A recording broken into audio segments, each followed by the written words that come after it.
Hello friends, ನಮ್ಮ kitchen ಚಾನಲಲ್ಲಿ ಇವತ್ತು ಕ್ರ್ಯಾಬ್ ಸುಕ್ಕ ಯಾವ ರೀತಿ ಮಾಡ್ಬೋದು ಅಂತ ನೋಡೋಣ.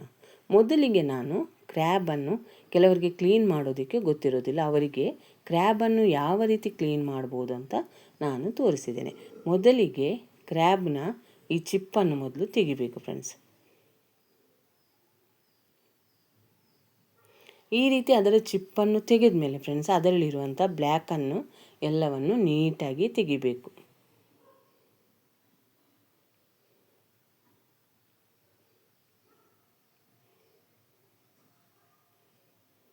ಫ್ರೆಂಡ್ಸ್, ಯಾರಾದರೂ ನಮ್ಮ ಕಿಚನ್ ಚಾನಲನ್ನು ಹೊಸದಾಗಿ ನೋಡಿದರೆ ಈ ಚಾನಲನ್ನು ಸಬ್ಸ್ಕ್ರೈಬ್ ಮಾಡ್ಕೊಳ್ಳಿ. ಬೆಲ್ಲೈಕನ್ ಆಲ್ ಸೆಟ್ ಮಾಡಿದರೆ ನಾನು ಮಾಡೋ ವಿಡಿಯೋ ನಿಮಗೆ ನೋಟಿಫಿಕೇಷನಲ್ಲಿ ಬಂದುಬಿಡುತ್ತೆ ಫ್ರೆಂಡ್ಸ್.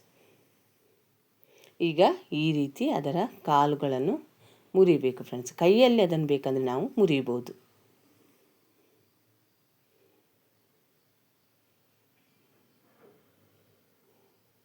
ಈಗ ಇದನ್ನು ಈ ರೀತಿ ಕಟ್ ಮಾಡ್ಕೋಬೇಕು ಫ್ರೆಂಡ್ಸ್. ಮಧ್ಯದಿಂದ ಈ ರೀತಿ ಒಂದು ಸಲ ಕೈಯಿಂದ ಅದನ್ನು ಮುರಿಯೋದಕ್ಕಾಗೋದಿಲ್ಲ, ಈ ರೀತಿ ಕಟ್ ಮಾಡ್ಕೊತಿದ್ದೇನೆ. ಈ ವಿಡಿಯೋದಲ್ಲಿ ನಿಮಗೆ ಕ್ಲಿಯರಾಗಿ ತೋರಿಸಿದ್ದೇನೆ ನಾನು ಕ್ರ್ಯಾಬನ್ನು ಯಾವ ರೀತಿ ಕಟ್ ಮಾಡಿ ಕ್ಲೀನ್ ಮಾಡೋದು ಅಂತ.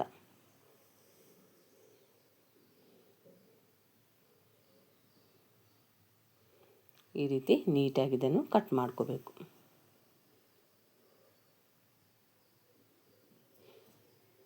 ಇದನ್ನೆಲ್ಲ ನೀರು ಹಾಕಿ ಒಂದು ಸಲ ಚೆನ್ನಾಗಿ ಆಮೇಲೆ ತೊಳಿಬೇಕು ಫ್ರೆಂಡ್ಸ್. ಸಾಮಾನ್ಯವಾಗಿ ಕ್ರ್ಯಾಬ್ನಲ್ಲಿ ಒಮೆಗಾ 3 ಮತ್ತು ವಿಟಮಿನ್ 12 ಹೇರಳವಾಗಿರುವುದರಿಂದ ನಾವು ಇದನ್ನು ತಿಂಗಳಿಗೊಂದು ಸಲ ಆದರೂ ಸೇವಿಸಬೇಕು ಫ್ರೆಂಡ್ಸ್. ಮತ್ತು ಮೆದುಳಿನ ಆರೋಗ್ಯ ಇರ್ಬೋದು, ಚರ್ಮದ ಕಾಂತಿಗೂ ಏಡಿ ತುಂಬ ಒಳ್ಳೆಯದು ಫ್ರೆಂಡ್ಸ್. ಈ ರೀತಿ ಕಟ್ ಮಾಡಿಕೊಂಡು ನೀರಲ್ಲಿ ಆಮೇಲೆ ತೊಳೆಯೋಣ. ನಿಮಗೆ ಮರದ ತುಂಡಿದ್ರೆ ಈ ರೀತಿ ಅದರ ಉಗುರನ್ನು ಕಟ್ ಮಾಡ್ಕೋಬೋದು. ನನ್ನ ಹತ್ರ ಮರದ ತುಂಡಿಲ್ಲ ಅಂತ ನಾನು ಈ ರೀತಿ ಅದನ್ನು ಜಜ್ಜಿ ತೆಗಿತಿದ್ದೇನೆ ಫ್ರೆಂಡ್ಸ್. ಇದನ್ನು ಕೈಯಲ್ಲೇ ಮುರಿಬೋದು, ಏನು ತೊಂದರೆ ಇಲ್ಲ. ಈಗ ಇನ್ನೊಂದು ಕ್ರ್ಯಾಬನ್ನು ತೋರಿಸಿದ್ದೇನೆ ಯಾವ ರೀತಿ ಕ್ಲೀನ್ ಮಾಡ್ಬೋದು ಅಂತ.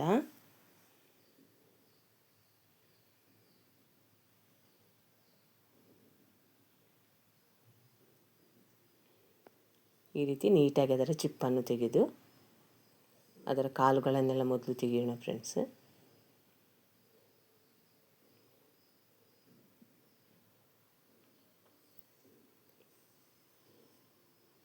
ನಾನು ಮಾಡೋ ವಿಡಿಯೋ ಏನಾದರೂ ನಿಮಗೆ ಇಷ್ಟ ಆದರೆ ಆದಷ್ಟು ಲೈಕ್ ಮಾಡಿ, ಶೇರ್ ಮಾಡಿ, ನಮ್ಮ ಚಾನಲನ್ನು ಸಪೋರ್ಟ್ ಮಾಡಿ ಫ್ರೆಂಡ್ಸ್.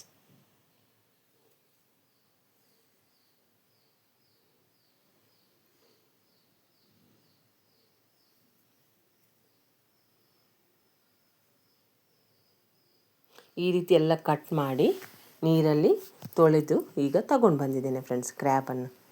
ಈಗ ಅದಕ್ಕೆ ಬೇಕಾಗಿರೋ ಒಂದು ಮಸಾಲ ರೆಡಿ ಮಾಡ್ಕೊತಿದ್ದೇನೆ. ನಾನು 1 kg ಕ್ರ್ಯಾಬಿಗೆ ಒಂದು 10ರಿಂದ 15 ಬ್ಯಾಡಗಿ ಮೆಣಸಿನ್ಕಾಯಿ ತಗೊಂಡು ಅದಕ್ಕೆ ಒಂದು ಚಮಚ ಎಣ್ಣೆ ಹಾಕಿ ಗ್ಯಾಸನ್ನು ಮೀಡಿಯಮ್ ಹುರಿಯಲ್ಲಿಟ್ಟು ಫ್ರೈ ಮಾಡ್ಕೊತಿದ್ದೇನೆ. ಈಗ ಅದಕ್ಕೆ ಒಂದು 2 ಚಮಚದಷ್ಟು ಅವಿಜ, ಅರ್ಧ ಚಮಚದಷ್ಟು ಜೀರಿಗೆ, 1/4 ಟೇಬಲ್ ಸ್ಪೂನಿಗಿಂತ ಕಡಿಮೆ ಮೆಂತ್ಯ ಕಾಳು ಹಾಕ್ಕೋಬೇಕು. ಮೆಂತ್ಯನ ಯಾವತ್ತೂ ಜಾಸ್ತಿ ಹಾಕೋಬೇಡಿ, ಕಹಿ ಬಂದುಬಿಡುತ್ತೆ ಫ್ರೆಂಡ್ಸ್. ಇದೇ ಮೆಥಡಲ್ಲಿ ಕ್ರ್ಯಾಬ್ ಸುಕ್ಕ ಮಾಡಿ ನೋಡಿರಿ ಯಾವ ರೀತಿ ಬಂತು ಅಂತ ನನಗೆ ಕಾಮೆಂಟ್ ಸೆಕ್ಷನಲ್ಲಿ ತಿಳಿಸಿ ಫ್ರೆಂಡ್ಸ್. ಈಗ ಈ ಮಸಾಲ ಪದವನ್ನು ಹಾಕ್ಕೊಂಡ್ಮೇಲೆ ಗ್ಯಾಸನ್ನು ಮೀಡಿಯಮ್ ಉರಿಯಲ್ಲಿಟ್ಟು ಇದನ್ನು ಫ್ರೈ ಮಾಡ್ಕೋಬೇಕು. ಈಗ ಒಂದು ಸಣ್ಣ ಹುಣಸೆಹಣ್ಣು ಉಂಡೆಯನ್ನು ಕೂಡ ಹಾಕ್ಕೊತಿದ್ದೇನೆ. ಭಾಳ ಹುಣಸೆಹಣ್ಣೇನು ಹಾಕೋಬೇಡಿ. ಮತ್ತೊಂದು ಅರ್ಧ ಗೆಡ್ಡೆ ಬೆಳ್ಳುಳ್ಳಿನೂ ಈಗ ನಾನು ಸೇರಿಸ್ಕೊತೇನೆ ಫ್ರೆಂಡ್ಸ್.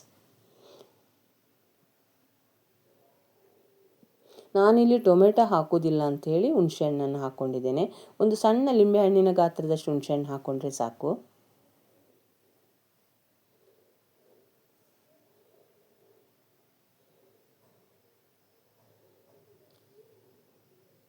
ಈಗ ಇಷ್ಟ ಆದರೆ ಸಾಕು ಫ್ರೆಂಡ್ಸ್. ತಣ್ಣಗಾದಮೇಲೆ ಮಿಕ್ಸಿ ಜಾರ್ಗೆ ಹಾಕ್ಕೊತಿದ್ದೇನೆ. ಇದು ಮಿಕ್ಸಿ ಜಾರ್ಗೆ ಹಾಕ್ಕೋಬೇಕಂದ್ರೆ ಒಂದು ಸ್ವಲ್ಪ ನೀರು ಹಾಕಿನೇ ನಾನು ರುಬ್ಕೊತೇನೆ ಫ್ರೆಂಡ್ಸ್. ಈಗ ಇದಕ್ಕೆ ಅರ್ಧ ಹೋಳು ತೆಂಗಿನಕಾಯಿ ಹಾಕ್ಕೊಂಡು ಅದಕ್ಕೆ ಚಿಟಿಕೆ ಅರಿಶಿನ ಹಾಕ್ಕೊಂಡು ಒಂದು ಸ್ವಲ್ಪ ಫ್ರೈ ಮಾಡ್ಕೊಳ್ಳೋಣ. ಏನು ಎಣ್ಣೆಯನ್ನು ಸೇರಿಸ್ಕೊಂಡಿಲ್ಲ ತೆಂಗಿನಕಾಯಿ ಫ್ರೈ ಮಾಡೋದಕ್ಕೆ.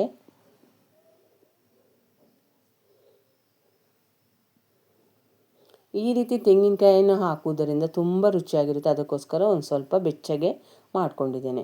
ಈಗ ಇಲ್ಲೊಂದು ಪಾತ್ರೆ ತಗೊಂಡಿದ್ದೇನೆ, ಅದಕ್ಕೊಂದು 3 ಚಮಚ ಎಣ್ಣೆ ಹಾಕ್ಕೊಂಡಿದ್ದೇನೆ. ಅದಕ್ಕೆ ಒಂದು ದೊಡ್ಡ ಈರುಳ್ಳಿಯನ್ನು ಕಟ್ ಮಾಡಿ ಹಾಕ್ಕೊತಿದ್ದೇನೆ ಫ್ರೆಂಡ್ಸ್. ನಿಮಗೇನಾದರೂ ಎಣ್ಣೆ ಬೇಡ ಅಂದರೆ ನೀವು ಗ್ರೇವಿಯಲ್ಲೇ ಈರುಳ್ಳಿಯನ್ನು ಬೇಯಿಸ್ಕೋಬೋದು. ನಾನು ಮಾತ್ರ ಒಂದು ಸ್ವಲ್ಪ ಎಣ್ಣೆಯಲ್ಲಿ ಫ್ರೈ ಮಾಡ್ಕೊಳ್ಳೋಣ ಅಂತ.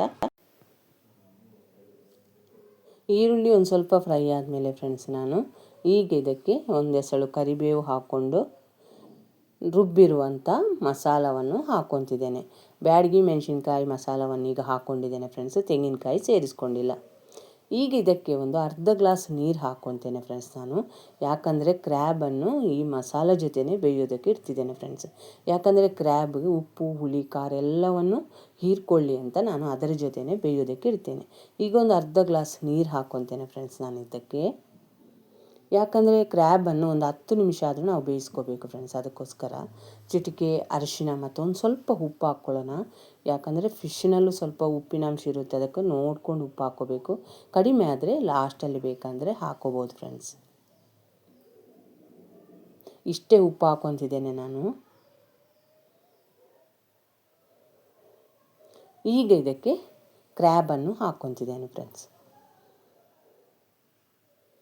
ಈ ಕ್ರ್ಯಾಬ್ನಲ್ಲೂ ನೀರಿನಂಶ ಇದೆ, ಅದಕ್ಕೋಸ್ಕರ ನೀರನ್ನು ಭಾಳ ಹಾಕೋಬೇಡಿ. ಯಾಕಂದರೆ ನಾವು ಮಾಡ್ತಿರೋದು ಸುಕ್ಕ ಆಗಿರೋದರಿಂದ ನೀರು ಬಹಳ ಸೇರಿಸ್ಕೊಳ್ಳೋದೇನು ಬೇಡ. ಆದರೆ ಇದು ಬೇಯಲಿ ಅಂತ ಒಂದು 1/4 ಕಪ್ಪಷ್ಟು ನೀರನ್ನೀಗ ಹಾಕ್ಕೊತೇನೆ.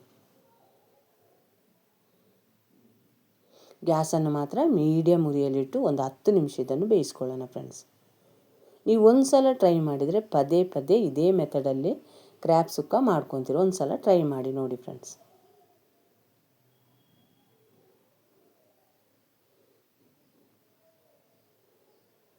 ಈಗ ಮುಚ್ಚಳ ಮುಚ್ಚಿ ಗ್ಯಾಸನ್ನು ಮೀಡಿಯಮ್ ಉರಿಯಲ್ಲಿಟ್ಟು ಒಂದು 10 ನಿಮಿಷ ಬಿಡ್ತಿದ್ದೇನೆ ಫ್ರೆಂಡ್ಸ್.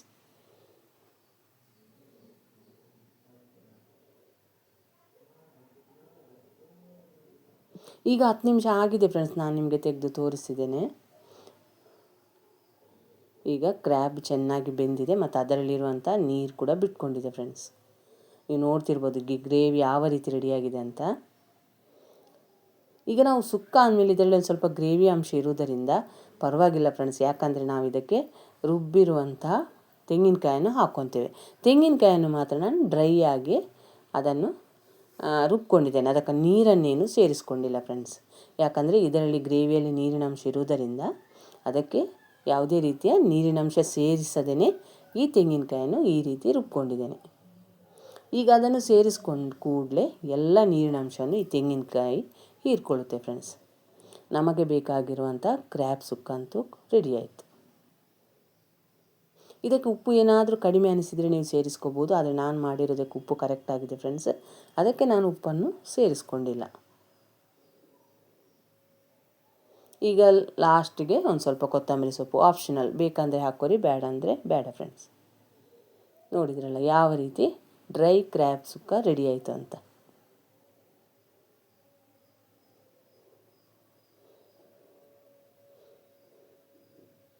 ಈ ವಿಡಿಯೋನು ನೀವು ನೋಡಿದ್ದಕ್ಕೆ ನಿಮಗೆ ತುಂಬ ಧನ್ಯವಾದಗಳು ಫ್ರೆಂಡ್ಸ್.